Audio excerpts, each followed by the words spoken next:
మాట్లాడతారు ఇప్పుడు.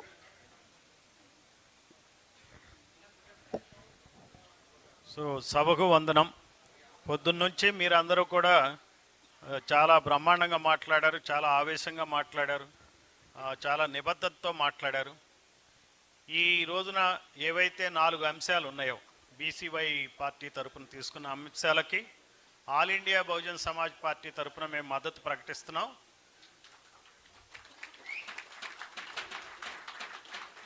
అయితే ఇది మనం రేపు పొద్దున ఏదైతే ఒక కార్యాచరణ ఉంటుందో జిల్లాల వారీగా మరి ధర్నాల కార్యక్రమం కానీ మరి సభలు కానీ పెట్టుకోవాల్సి వచ్చినప్పుడు మన వాళ్ళందరినీ మీ అంత చైతన్యంతో మన వాళ్ళందరూ లేరు,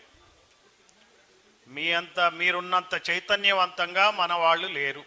వాళ్ళకి తెలియజెప్పాల్సిన అవసరం ఉంది. తెలియజెప్పాలంటే మరి ఇవన్నీ విషయాలు వాళ్ళకి ఎట్లా తెలుస్తాయి?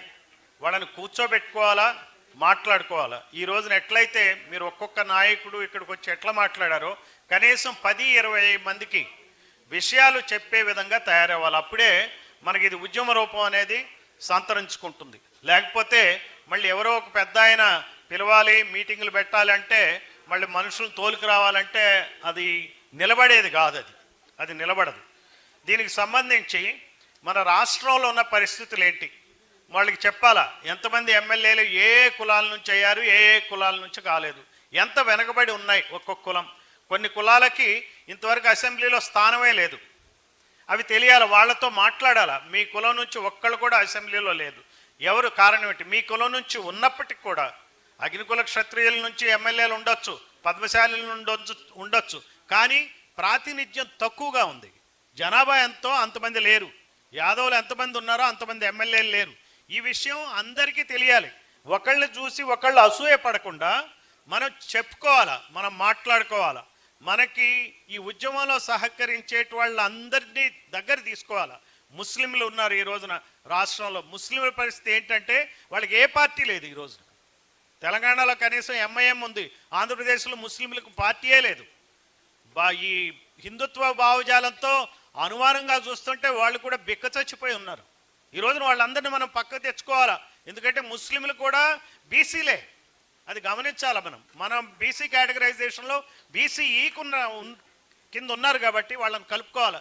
ఇంతమంది కలిసి ఒక్కొక్క మండలంలో కానీ ఒక్కొక్క జిల్లాలో కానీ ఇంతమంది కనుక రేపు ధర్నాలకు రాగలిగితే ఈ ప్రభుత్వం ఖచ్చితంగా దిగొస్తుంది.